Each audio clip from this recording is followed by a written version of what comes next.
प्यारे विद्यार्थियों, मैं जगदीश प्रसाद देवठिया बूढ़ा पब्लिक स्कूल की ऑनलाइन क्लास में आपका स्वागत करता हूं। आज हम टॉपिक पढ़ेंगे तरंगागर। कल हमने देखा था हाइगेंस का सिद्धांत, न्यूटन का सिद्धांत, मैक्सवेल का तरंग सिद्धांत। तो तरंगागर किससे संबंधित है? हाइगेन से संबंधित है। तो हाइगेंस ने बताया था, किसने? हाइगेंस ने, कि जो प्रकाश है वो किसके रूप में चलता है? तरंगागर के रूप में चलता है।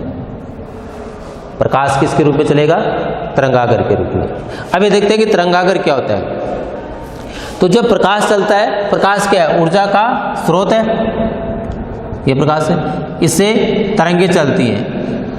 इससे क्या चलती हैं? तरंगे। तो इधर होते हैं माध्यम के कण, इधर ये क्या है? माध्यम के कण। इन माध्यम के कणों को क्या मिलेगी? ऊर्जा, प्रकाश ऊर्जा मिल जाएगी। ऊर्जा मिलकर के ये कण क्या करेंगे? कंपन शुरू कर देंगे। कण क्या करेंगे? कंपन शुरू कर देंगे। तो ये कण क्या होंगे? समान कला में। इन कणों की कला क्या होगी? समान। तो कणों की कला समान है और ये प्रकाश स्रोत से समान दूरी पर है। प्रकाश दूरी से कैसे है? समान दूरी पर। तो किसी प्रकाश स्रोत से समान दूरी, परिभाषा क्या हो जाएगी इसकी? प्रकाश स्रोत से समान दूरी तथा समान कला में, समान दूरी तथा समान कला में स्थित माध्यम के कणों का बिंदुपथ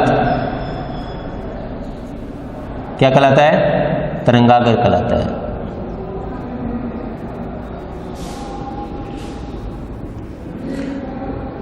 तो ये जो तरंगागर है वो क्या एक प्रकार का पृष्ठ होता है। तरंगागर क्या होता है? पृष्ठ होता है, माध्यम के कणों का पृष्ठ, जिसको हम कहेंगे माध्यम के कणों का बिंदुपथ। इंपॉर्टेंट परिभाषा है, बोर्ड में बहुत बार पूछी जाती है। तरंगागर प्रकाश स्रोत से, क्या परिभाषा होगी? प्रकाश स्रोत से समान दूरी, ये दूरियां समान है, समान दूरी और समान कला में, इनकी कला भी क्या है? समान है। तो समान दूरी और समान कला में स्थित माध्यम के कणों का बिंदुपथ क्या कहलाएगा? तरंगागर कहलाता है। तो इंपॉर्टेंट परिभाषा है, इसको विशेष ध्यान रखेंगे। अब तरंगागर के प्रकार अपने पास, पहला होता है गोलीय तरंगागर। कौन सा? गोलीय तरंगागर। दूसरा बेलनाकार तरंगागर, बेलनाकार तरंगागर। तीसरा समतल तरंगागर, समतल तरंगागर। तरंगागर को 3 भागों में हम बांट चुके हैं। अब प्रकाश स्रोत जो होते हैं अपने पास, क्या होते हैं? प्रकाश स्रोत। ये स्रोत अलग अलग प्रकार से होते हैं। स्रोत क्या होंगे? अलग अलग प्रकार के होंगे। इसलिए स्रोत के आधार पर तरंगागर को 3 भागों में डिवाइड कर दिया।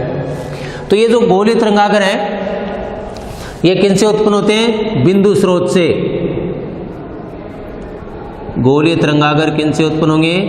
बिंदु स्रोत से उत्पन्न होते हैं। बेलनाकार तरंगागर रेखीय स्रोत से, रेखीय स्रोत। इस रेखीय स्रोत को हम स्लिट भी कहते हैं या छड़ भी कहते हैं। रेखीय स्रोत को क्या कहेंगे? स्लिट या छड़। समतल तरंगागर जो होते हैं वो गोलीय और बेलनाकार दोनों का ही भाग होता है। गोलीय और बेलनाकार दोनों तरंगागरों से ये समतल तरंगागर उत्पन्न होते हैं। अब आता अपने पास गोलीय तरंगागर। तो गोलीय तरंगागर किनसे उत्पन्न होते हैं? बिंदु स्रोत से। तो गोलीय तरंगागर की परिभाषा, यहाँ प्रकाश स्रोत, तरंगागर की परिभाषा क्या थी? प्रकाश स्रोत से समान दूरी समान कला में स्थित माध्यम के कणों का बिंदु पथ। तो गोलीय तरंगाग्र की परिभाषा भी यही है, केवल प्रकाश स्रोत की जगह क्या लिख देना अपने को, बिंदु स्रोत। प्रकाश स्रोत की जगह क्या लिख देंगे, बिंदु स्रोत। तो किसी बिंदु स्रोत से समान दूरी और समान कला में स्थित माध्यम के कणों का बिंदु पथ क्या कहलाएगा, गोलीय तरंगाग्र कहलाएगा। तो एक ये प्रकाश स्रोत है अपने पास, ये क्या है, प्रकाश स्रोत। इससे ये प्रकाश की तरंगें यूं चलती हैं, ये प्रकाश की तरंगें। तो इस बिंदु स्रोत से ये प्राथमिक गोलीय तरंगाग्र हो गया, इसके बाद में ये द्वितीय गोलीय तरंगाग्र हो गया, इसके बाद में और भी चलते चलेंगे तो ये क्या है, तरंगाग्र है। और ये तरंगाग्र कैसे है, गोलीय। इस तरीके से हम गोलीय तरंगाग्र का चित्र बनाएंगे। दूसरा, इसको शॉर्ट में भी दिखा सकते हैं। ये प्रकाश स्रोत है, इससे प्रकाश की तरंग यूं चलती है, एक तरंग यूं चलती है और एक ये तरंग यूं चलती है।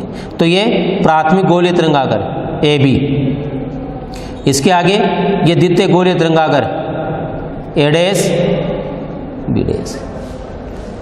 तो इस तरीके से ये हो गए गोलीय तरंगाग्र, गोलीय तरंगाग्र। और तरंग संचरण की दिशा क्या होते हैं, एक दूसरे के लंबवत होते हैं।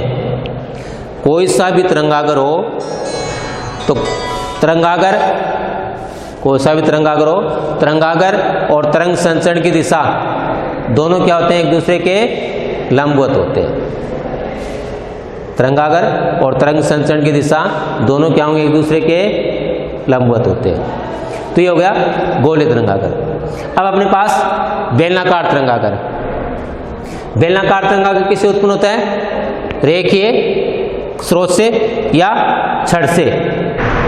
ये किससे उत्पन्न होगा, रेखीय स्रोत या छड़ से उत्पन्न होता है। तो इसकी परिभाषा भी हम यूं लिखेंगे, इसकी परिभाषा भी क्या होगी, यहां प्रकाश स्रोत की जगह क्या कर देंगे, रेखीय स्रोत। प्रकाश स्रोत की जगह रेखीय स्रोत। तो किसी रेखीय स्रोत से समान दूरी और समान कला में स्थित माध्यम के कणों का बिंदु पथ है, वो क्या कहलाएगा, बेलनाकार तरंगाग्र कहलाएगा। तो इस बेलनाकार तरंगाग्र का निर्माण कैसे करते हैं हम, ये एक रेखीय स्रोत होता है अपने पास। इस रेखीय स्रोत के चारों तरफ इस तरीके से बेलनाकार आकृति में ये तरंगाग्र उत्पन्न होते हैं।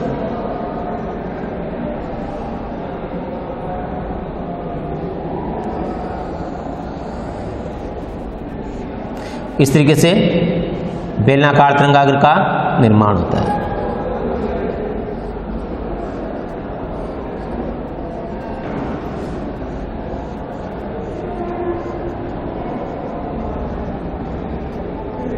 तो ये तो क्या अपने पास स्रोत, और वो स्रोत कैसा है, छड़। और ये क्या हो गया, बेलनाकार तरंगाग्र। ये क्या है, बेलनाकार तरंगाग्र।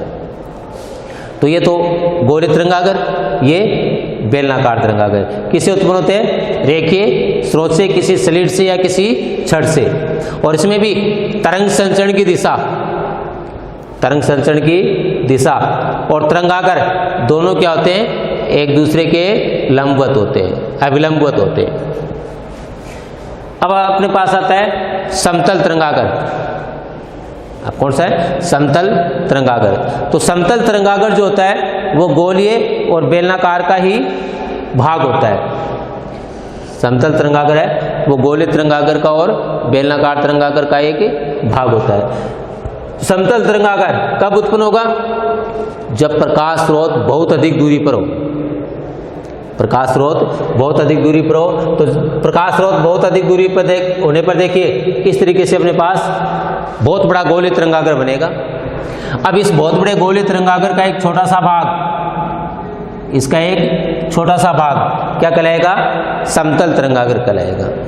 तो समतल तरंगाग्र का निर्माण कब होता है, जब स्रोत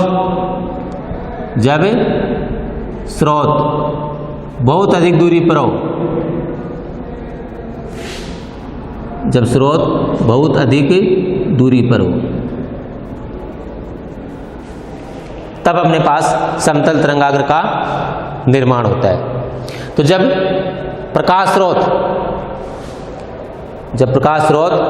बहुत अधिक दूरी पर हो तो गोलीय तरंगाग्र और बेलनाकार तरंगाग्र, गोली ले लीजिए या बेलनाकार, तो गोलीय तरंगाग्र या बेलनाकार तरंगाग्र का एक छोटा सा भाग, गोलीय तरंगाग्र और बेलनाकार तरंगाग्र का एक छोटा भाग क्या कहलाएगा? समतल तरंगाग्र कहलाएगा। और यहाँ हम ज़्यादातर यूज करेंगे हम समतल तरंगाग्र का और गोलीय तरंगाग्र का। तो समतल तरंगाग्र क्या होगा, कब उत्पन्न होता है? जब प्रकाश स्रोत बहुत अधिक दूरी पर हो। तो प्रकाश स्रोत बहुत अधिक दूरी पर होने पर गोलीय तरंगाग्र भी बहुत बड़ा बनेगा, बेलनाकार तरंगाग्र भी बहुत बड़ा बनेगा। तो इन तरंगाग्रों का एक छोटा सा जो भाग है वो क्या कहलाता है अपने पास? समतल तरंगाग्र कहलाएगा। समतल तरंगाग्र तरंग संचरण की दिशा के लंबवत होते हैं ये। तो ये तरंगाग्र और ये तरंगाग्र और ये तरंग संचरण की दिशा।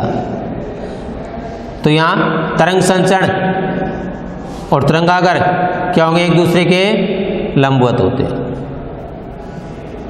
ये तो हो गया तरंग संचरण। और ये समतल तरंगाग्र, ये क्या है? समतल तरंगाग्र। इस तरीके से हम तरंगाग्र को 3 भागों में बांटते हैं, गोलीय तरंगाग्र, बेलनाकार तरंगाग्र और एक समतल तरंगाग्र। गोलीय तरंगाग्र किन से उत्पन्न होते हैं? बिंदु स्रोत से। ये ध्यान रखना है, ये किससे उत्पन्न होते हैं? बिंदु स्रोत से। बेलनाकार तरंगाग्र किससे उत्पन्न होंगे? रेखीय स्रोत से। इस रेखीय स्रोत को हम स्लिट या छड़ भी कहते हैं। इसको क्या कहते हैं? स्लिट या छड़। और समतल तरंगाग्र किससे उत्पन्न होते हैं? गोलीय और बेलनाकार तरंगाग्र से उत्पन्न होते हैं। कब? जब प्रकाश स्रोत बहुत अधिक दूरी पर हो, तब इनका छोटा सा भाग क्या कहलाता है? समतल तरंगाग्र कहलाता है। तो यह था अपने पास तरंगाग्र। और इस तरंगाग्र के प्रकार 3 प्रकार का है। तीनों में से किसी की परिभाषा आ सकती है, ये विशेष ध्यान रखें। जैसे पूछ लिया गोलीय तरंगाग्र किसे कहते हैं, इसका स्रोत लिखिए और इसके चित्र बनाइए। तो ये गोलीय तरंगाग्र के चित्र हैं, ये बेलनाकार तरंगाग्र के, ये समतल तरंगाग्र के चित्र हैं। एक पॉइंट और ध्यान रखें, ये कि तरंगाग्र क्या एक प्रकार से पृष्ठ है।